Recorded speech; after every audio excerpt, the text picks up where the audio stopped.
Biz ümit менен жашайбыз. Пандемиянын экинчи толкуну болбойт деген үмүтүбүз чоң. Сөз эркиндигин сактай алабыз деген ишеним бар. Биз эркин дем алып, эркин сүйлөгүбүз келет. Жогорку кеңешке келүүчү адамдарга негизги талаптар компетенттүүлүк жана мыйзамдарды жакшыртуу. Биз сөз эркиндигин сактап калабыз. Жана аны чектөөнүн бардык аракеттерине каршы күрөшөбүз. Биз күчтүү элбиз жана бакубат жашоого татыктуубуз. Жаштыкты жана тажрыйбаны айкалыштыра турган мезгил келди. Бир бал, биз даярбыз. Күндүн маанилүү жаңылыктар менен тааныштырып, бүгүн программасы. Студияда мен Тимур Владислав. Саламатсыздарбы? Алгач чыгарылыштын кыскача мазмуну менен таанышып алыңыздар. Кыргызстан партиясынын арызын кечиктирбей канааттандырып, партиянын пайдасына чечип берген соттор оппозициячыл партия Бүтүн Кыргызстан партиясынын тагдырын чечүүдө шашкан жок. Сот 9 сентябрга жылды. Сепаратисттин тууганы депутат болобу? Арбакейджи сайты чуулгандуу маалымат жазды. Карыз алуу боюнча азыркы бийлик рекорд койду. Кыргызстандын карызы 5 миллиард долларга жетти. Кыргызстан партиясына иштеген мыйзам Бүтүн Кыргызстан партиясына иштебейби? Мындай кыйкырык сүрөөндөр Бишкектин администрациялык сотунун алдында айтылып жатты. Себеби ал жерде Бүтүн Кыргызстан саясий партиясынын тагдыры чечилип жаткан. Албетте чогулгандар БШКнын Бүтүн Кыргызстан партиясын шайлоодон четтетип коюшун мыйзамсыз деп баалашат. Арасында генерал Курсан Асанов чыгып сөз алып сүйлөп, адилеттик үчүн акырына чейин күрөш жүрөөрүн айтып, бийликке айбатын көрсөттү. Азыр элдин маанайы бул бир ай эмес, бир күн эмес, бир саат эмес. Ар бир мүнөт сайын болот кантип курчуган болсо, ошентип курчуп жатат. 30 жыл кызмат өтөп, биринчи жолу нааразылык митингине, тынчтык митингине катышып жатам. Өкүнүчтүүсү жол. Себеби дегенде, мен конституциялык укугумду, өзүмдүн укугумду өзүм гана коргошум керек. Кыргызстанда качан тынчтык турук? Белгилей кетсек, Бүтүн Кыргызстан партиясы тизмесин түзүп жатканда одоно мыйзам бузуучулуктар болгонун биринчилерден болуп, экс-депутат Турсунбай Бакир уулу болгон. Андан соң Мадумаровду 10 жыл ээрчип жүрүп, партиянын ысыгына күйүп, суугуна тоңгон Динмухаммед Ыбраев дагы тизме түзүүдө кемчиликтер кеткенин айткан. Сот жүрүшүндө алар койгон жүйөлөр каралар каралбасы белгисиз. Бирок Турсунбай Бакир уулу сотко катышууга келгенде чогулгандар каргап шилеп, Бакир уулунун жеке беделине ачуу сөздөрдү айтышты.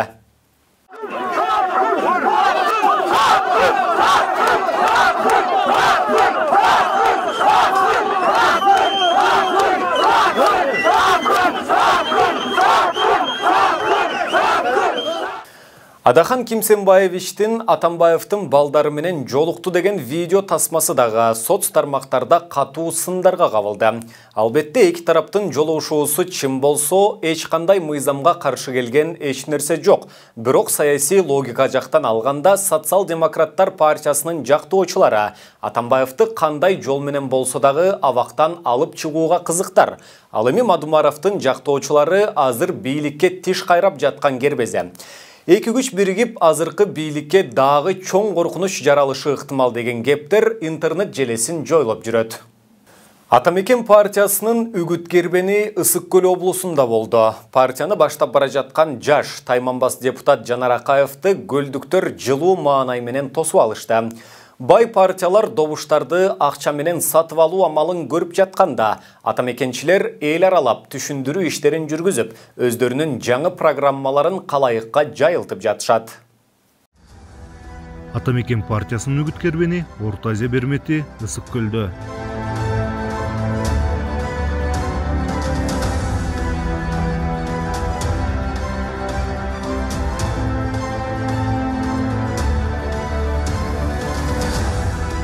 Манас жер деген таласта башталган сапар бул жолу манасчылардын мекенинде уланды.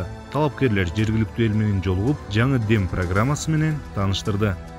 Бүгүнкү күндө ар бир адам сапатсыз бийликтен, экономикалык кризистен, коррупция, жана тартипсиз сот системасынын тажады. Ар бир адам жаны дем күтөт. Ар бир адам реформа күтөт.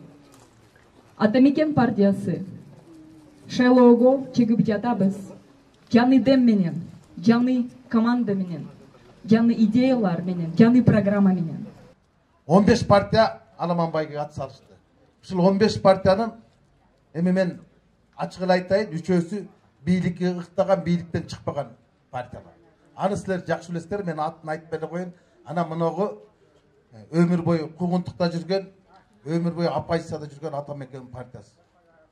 Мына ушул партияга бардыгыбыз бир муштундай биригип, анан элге чыктык. Эки партиянын колунда бүт нерсе бар, ресурс бар. Бул административдик ресурс, анан каржылык ресурс. Болгону бизде каржылык ресурс бар. Биз каржылык ресурсту кантип көргөзөбүз? Биз силер менен биргеликте көргөзөбүз. Биз каршы турбасак, анда өлдүк. Анан 5 жыл дагы отурабыз да, добуштун баарын сатып жерлеп турган. Чимкерге экесиңер, Хакырга экесиңер, иштебей деген. Силер сиңер ошонун баары шайлай турган. Жайлай турганда силерсиңер, шайлай турганда силерсиңер. Мына бийлик бүгүн силердин колуңарда. Тоң менен Жети-Өгүз районунун тургундары пандемия учурунда элин кароосуз таштаган, ар түрдүү ат коюлуп, кыргыз элин дүйнөгө уят кылып жаткан азыркы парламенттен, бийликтен жадагандыгын айтышты. Карапайым эл өзү эле оокат кылып атат. Эч ким эчтеке кылбайды.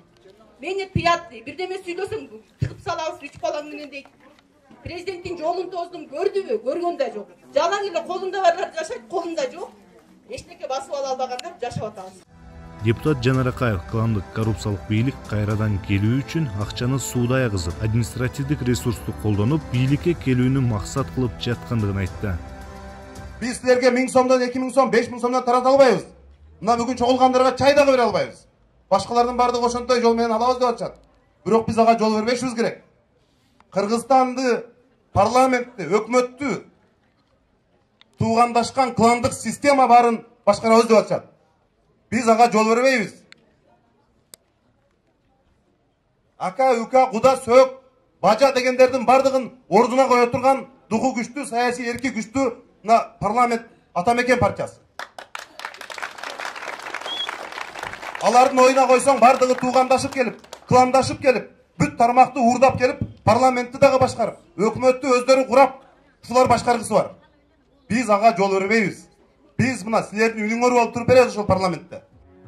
Ысык көл облусунан Атамекендин катарында Акылбек Түмөнбаев, Бакыт Рыспаев, Бакыт Турдубеков, Нурбек Сабеков аттуу мурда кийин аты булганбаган, абийир менен ар намысты бек туткан талапкерлер бара жатат. Мына Бакыт Рыспаев, Ысык көлдөн Акыл Түмөнбаев деген жигиттер чыгып атат. Бакыт Рыспаев эң жаш тоңдун акими болгон, билесиңер. Бир сөз барбы? Бакыт Рыспаев могу жерде жерди ээлеп же базарды өзүнө ээлеп алды деген. Андай сөз жок. Ысык көлдүктөр оппозицияны көркүнө чыгарган 6-чы чакырылыштан абийир болуп калган талапкерлерди өз уулдарын жылуу тосуп алды. 7 сентябрдагы жолугушуулар Каракол шаары, Ак Суу району, Зындан айыла, Түп районунун Борбору жана Кең Суу айылында уланат. Тагдырга тумарбактымдай, атадан калган мурас Атамекен. Эми Кыргызстандын экономикасына чоң таасир берген бир маселени айта кетпесек болбос. Кыргызстандын мамлекеттик карызынын көлөмү 4 миллиард 824 миллион долларга жетти. Муну улуттук валюта менен эсептегенде 270 миллиард 268 миллион сомду түзөт. Бул тууралуу Финансы министрлиги билдирди. Карыздар боюнча соңку маалымат үстүбүздөгү жылдын 30-июлуна карата такталган. Чет өлкөдөн алынган каражат мамлекеттик насыянын 86,4%-ын түзүп, башкача айтканда 4 миллиард 169,6 миллион долларга жеткен. Кеңеш Кыргызстанга 100 миллион доллар насыя бермей болду. Карыз алуу акыйкатсыздык Кыргызстандын келечегине терс таасир берерин биринчилерден болуп Рыскелди Момбеков айтып чыккан. Анан 15 жылдын ичинде мына Акаев 15 жылдын ичинде 2 миллиард алдым деп атат. Андан кийинки 3 президент 12 жылдын ичинде 2 миллиард алды деп атат. Биздин азыркы өкмөт 6 айдын ичинде эле 6 айдын ичинде 1 миллиард алып койду. Дагы 6 айда 1 миллиард алса 2 миллиард. Бул не деген өкмөт? Мурунку жана ковидке 19га келген 600 миллион доллар акчанын эл эсебин бире электе эл эсебин бере электе, элге отчет бере электе дагы 100 миллионду алып атат. Бул 100 миллион айыл чарбасына келген жок. Бул 100 миллион кайсы бир ишкерлерге кредитке келген жок. Бул 100 миллион бюджетке келди. Бюджеттин тартыштыгын жамаш үчүн келди. Бул деген чоңдордун айлык маянасын төлөш үчүн келди. Эл эмне дейт буну ушуну алсак? Ошондуктан мен каршымын. Кайтадан эле кредитке, бул кыска мөөнөттө кредитке, 10 жылдык анан 20 жылдык жармысы. Аны мен төлөйм, менин балам төлөйт, эл төлөйт да. Элдин мойнуна ушунча карыз бериштин канчалык кажети бар? Башка мамлекетке караганда кылмышкерлер Кыргызстанда эркин жүрө береби? Террордук багыттагы өзгөчө оор кылмыштарды жасагандыгы үчүн КМШ өлкөлөрүнүн биринде издөөдө жүргөн жаран Бишкек шаарынан кармалды. Бул туурасында Улуттук коопсуздук мамлекеттик кызматы билдирди. Маалыматка ылайык, УКМК 3 сентябрда ыкчам тергөө иш-чараларынын алкагында издөөдө жүргөн чет элдик НАА аттуу жаранды колго түшүргөн. Ал Кыргызстандын мамлекеттик чек арасын мыйзамсыз кесип өтүп, Бишкек шаарында жашырынып жүргөндүгү айтылат. Мына ушуну менен бүгүнкү берүүбүздү жыйынтыктайбыз. Кийинки эфирлерден амандашканча сак саламатта туруңуздар.